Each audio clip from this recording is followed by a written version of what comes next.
Hey, this is Greg McAfee, and welcome to the Greg McAfee Show. Now let's get started.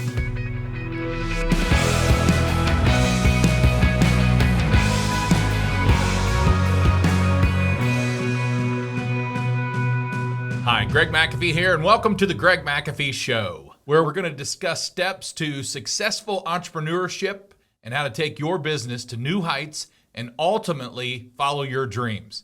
So today we're going to be discussing why we should raise our prices. And that's just a great topic because I talk to business owners all the time, and there's a little fear involved in raising prices. So we're going to talk about that today.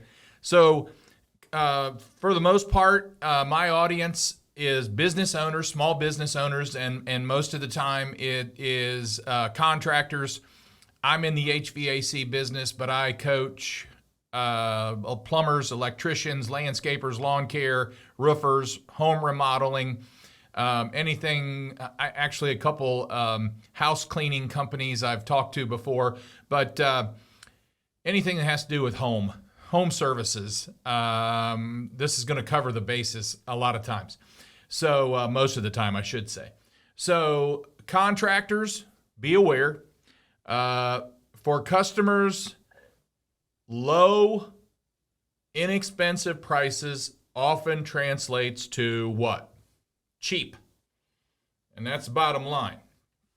I mean, if you want to be known as the cheap guys, you know, you should change your name to Cheap Guys Electricians, or Cheap Guys Electrical, or Cheap Guys Plumbing, or Cheap Guys Heating and Air. And then everybody will know you're the cheap guys. And then you can just work and make very little money and wonder why. So seriously, you just don't want to be known for the cheap guys. And there are in my territory, there's a handful of cheap guys, and that's what they're known for. But they also wear dirty jeans and dirty white T-shirts and a truck with no name and a dirty truck with no name and stuff on the dashboard piled up, and that's what you get if you want a low ball price. That's the kind of business you're going to have in your driveway. And I know my customers, they don't want that in their driveway. So we're going to talk about why we should raise our prices. First of all, I want to suggest don't think for or answer for the customer, because when you do, most of the time you're wrong. I teach that in sales, and I teach that to business owners, because it's real easy for a salesperson to think, well, they can't afford this, or if it was my grandma, she couldn't afford this. Well, how do you know? I mean, that grandma might have millions of dollars in her pillow. Who knows? We're not there to think for the customer or answer for the customer. So as a business owner, I'm not going to answer for the customer. First of all, the advantage I have is I like high quality. I'm willing to pay for high quality. And so I have no problem selling high quality at a higher price. So if you're not in the high quality mode and you're always after the best deal, don't get me wrong, I love a good deal. I love to negotiate, and I love a good deal. But I'm not after the lowest price. I'm after the best price, but I'm not after the lowest price, if that makes sense. So far too often, many businesses overthink what a customer's reaction might be to a higher price. And I teach this all the time. You do not have to apologize for a price. Prices provide profit, which provides jobs, which provides nice trucks, nice buildings, nice tools, a pleasant atmosphere, a clean and pleasant atmosphere to work in, and the professionalism of people, because we pay nice salaries and our customers get great people who are paid well to do a great job for them. So don't answer for the customer. It's not up to you to answer for the customer. You will find out as you increase your prices, you won't get very much negative feedback from it at all. Very little. I mean, one guy used to tell me, raise your prices until you get at least 5 complaints, and then you know you're at where you need to be. And that might sound silly, but that's about the truth. Just because one person complains about price, we don't make decisions based on one person's opinion. Just because we happen to go to an estimate and they think our prices are too high, we don't make decisions based on that one customer that we probably didn't sell to because we were too high. Now, I will also talk about a lot of times our customers already expect our prices to be higher, and I'll tell you why here in a little bit, and yours should too. Lower prices reduce profitability. So when you start lowering your prices, or you're already at the low end of your price range in your competitive area, they reduce your profitability. They create margin erosion is what happens. Margin erosion, that reduces the amount of money that you make on each sale. Installations in the HVAC business are not easy. A lot of them are extremely hard, and they take all day with a couple guys to do it right. And it deserves to be a high price for what we do. My friend and mentor challenged me a while back, raise your prices. When he found out what all we do here at McAfee, we replace line sets every time. We install new pads. We put every system, heat pump and air conditioners up on snow feet, making sure everything's precisely level. We replace the disconnects in the fuses, in the wiring, and we have a custom sheet metal shop. So 99% of our jobs get custom sheet metal around the furnace, the drop, the box, everything, the supply plenum, a custom filter rack with a year's supply of filters. He looked at me and he goes, Greg, McAfee is the premier dealer. Why shouldn't you be the highest price? You're a premier dealer. Act like it. And that's all I needed. Because when you talk to me like that, I get it. I don't take offense. I get it. And I like it. I guess being a Marine and serving in the Marine Corps, that doesn't bother me a bit. When I have a business coach or a mentor or a friend who challenges me, I like it. If you don't like it, that's something maybe you need to check yourself, because that's the only way you're going to get better. If somebody doesn't tell you the truth, that you're never going to improve. So let me give you a quick example, and this is just Greg's version. I made it up real quick. But when you if you were to increase your prices by 20%, you go, 20%? Yes. If you increase your prices, if you're on the lower end, you can probably increase your prices by more than that. But if you increase your prices by 20%, for every 5 installations you do, you're going to make the same amount of profit you did or you're doing right now for 6 installations. So right now you have to do 6 installations to make the same amount of profit you could make if you increased your prices by 20% right now. And when we started increasing our prices, our closing ratio improved. You know why? Because it didn't put us down in the pool, the ocean of the red water. You see, the red water is bloody because of sharks. There are so many sharks down there in the red water. When you start raising your prices, you come out of the red water and you come into the blue ocean. You come into the blue, clear ocean. You might see a couple yachts out there and some big ships, but that's it. You don't see all the little boats out there trying to compete for a job. So when you get into the blue ocean, it changes your whole business. and you'll start selling more, and your closing ratio will go up, because a lot of customers want to do business with companies in the blue ocean. It takes you out of the competition. All that competition down here that you're having to compete with. See, we only have a few competitors at McAfee. Yeah, there's 500 plus heating and air conditioning companies in our territory, but I only compete with a few. That's all. And you can do the same thing. It also, when you start lowering your prices, or you just never change your prices and you've had the same prices for the past 5 years or something ridiculous, it changes your core customer base. And ideally, growing a business you'll have a core customer base. And when you compromise the loyal, long-lasting customers who are willing to pay for quality and service and dependability and all those things, you're changing your customer base.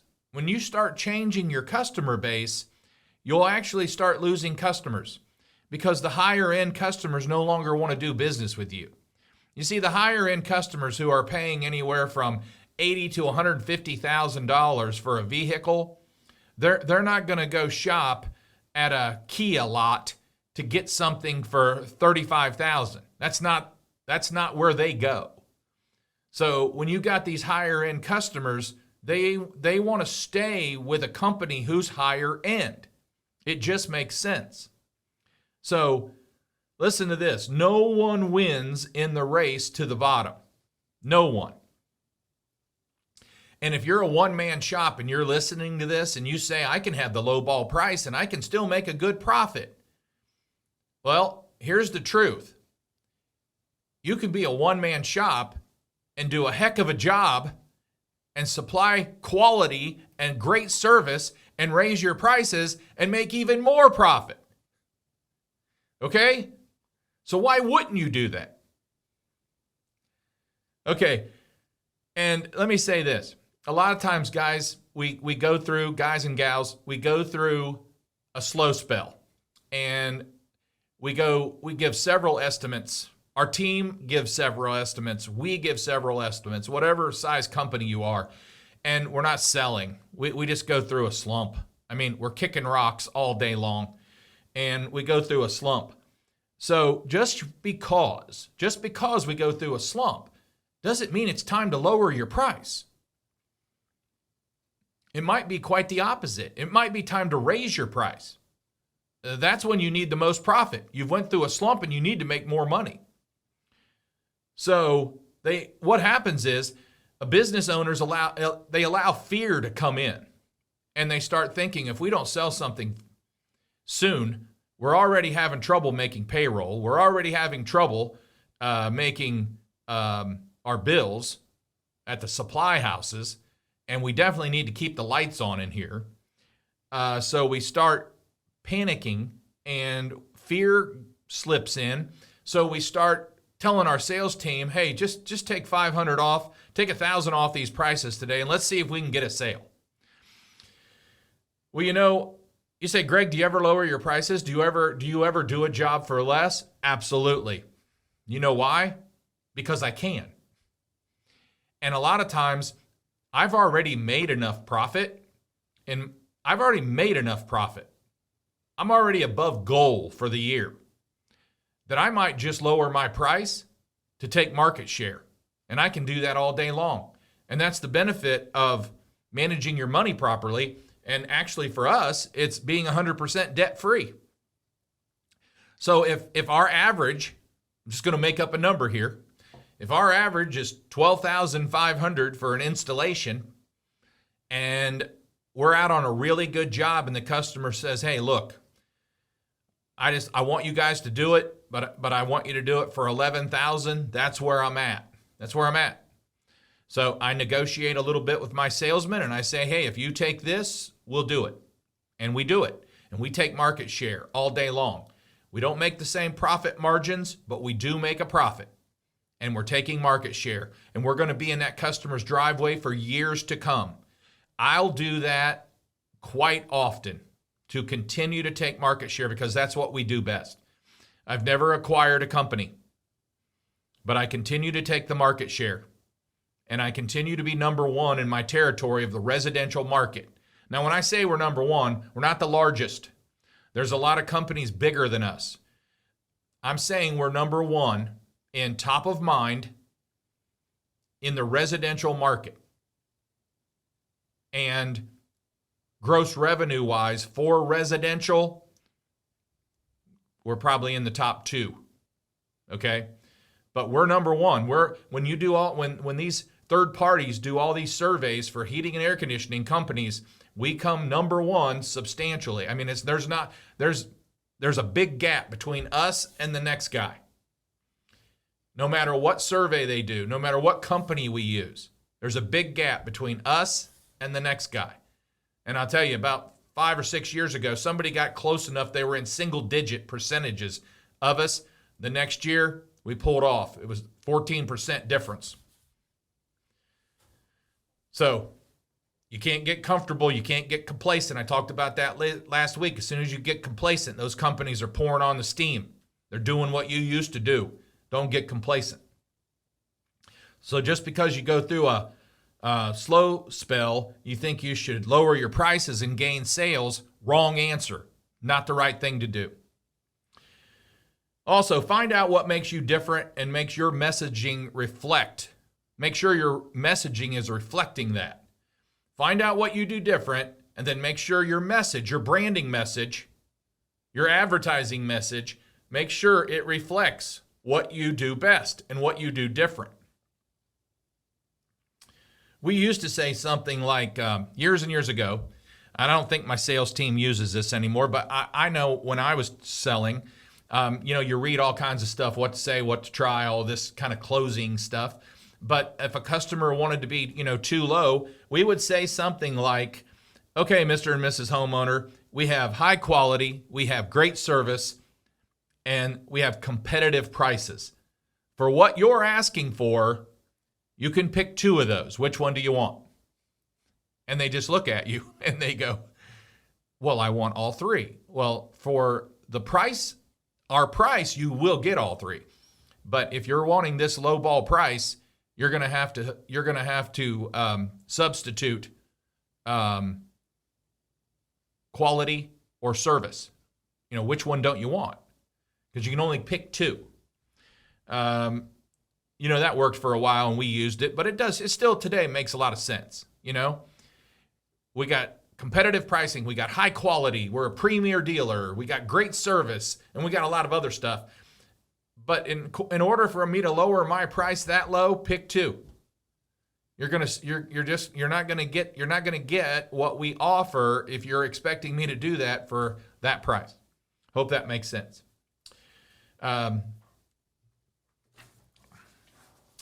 Also, find out what makes you different. And like I said earlier, find out what makes you different. And then focus on that. So you're going to be the higher price.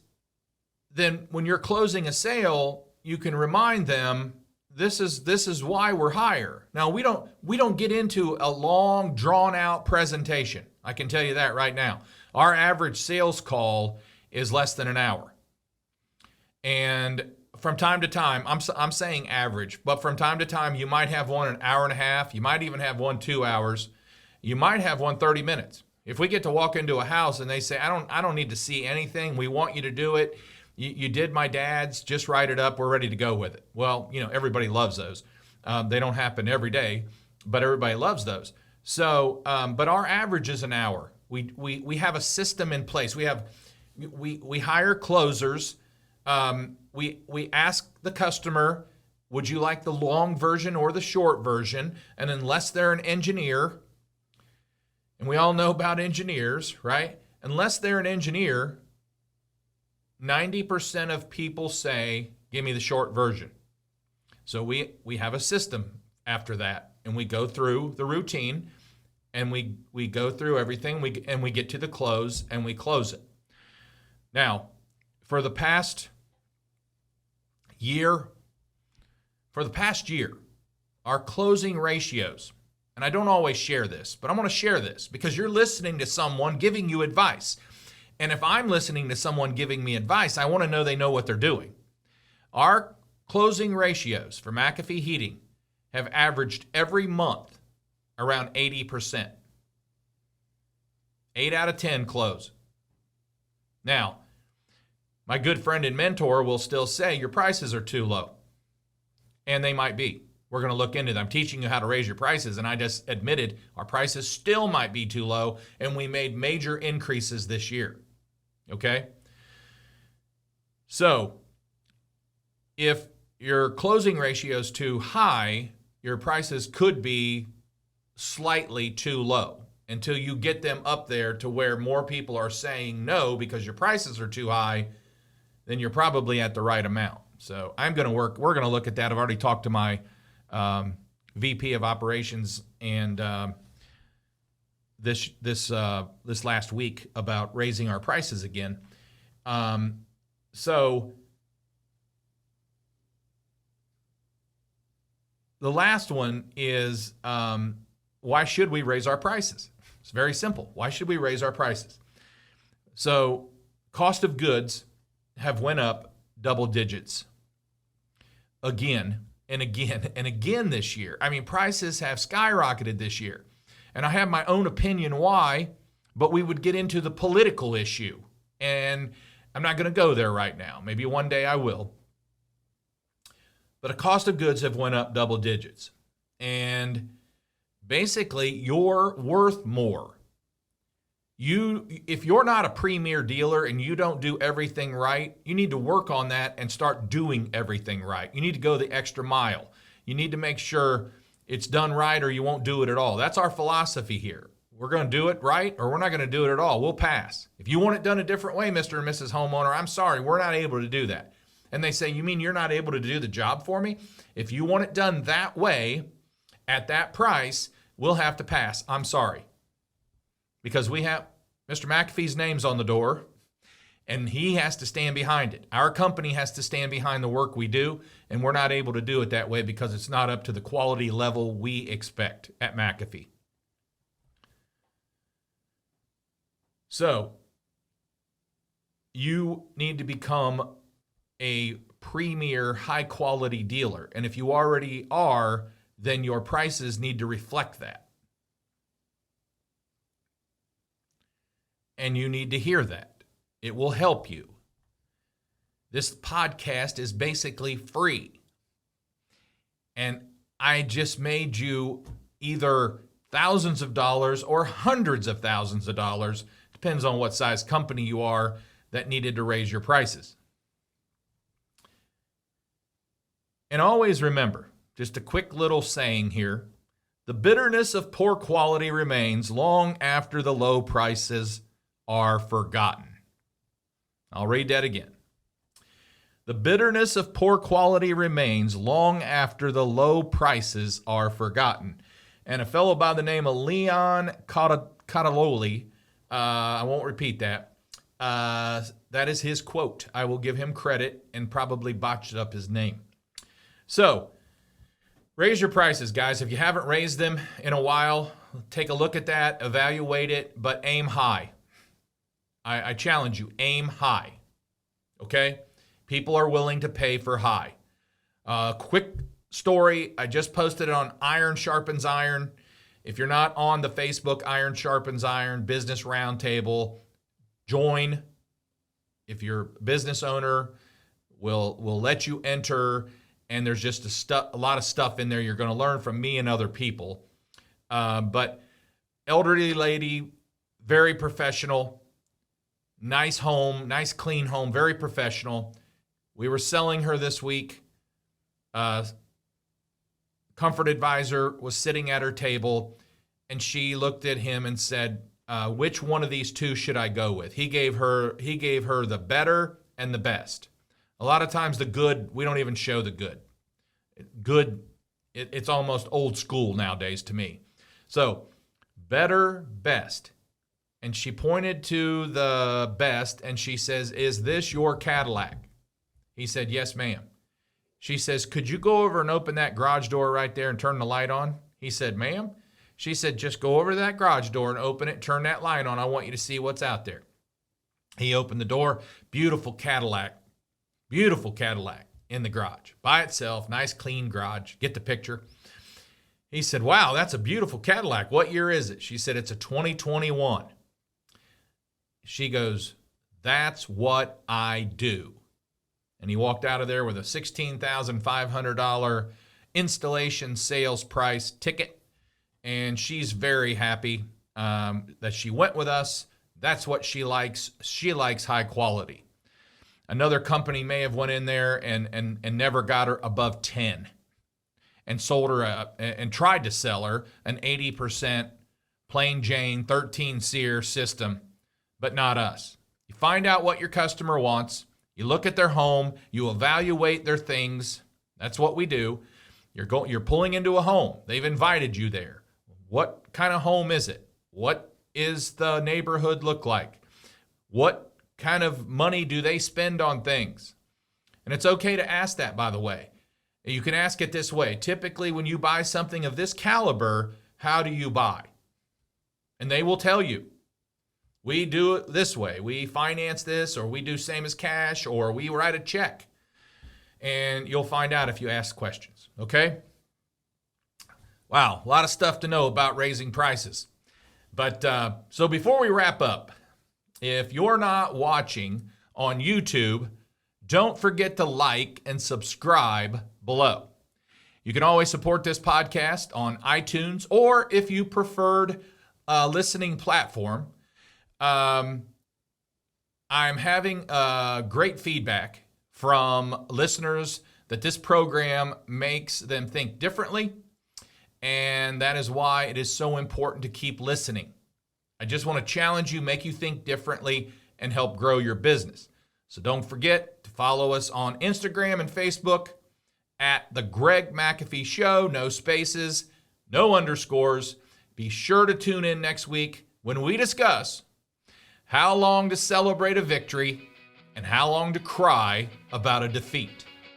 Thanks for listening, and as always, carry on and have a great day.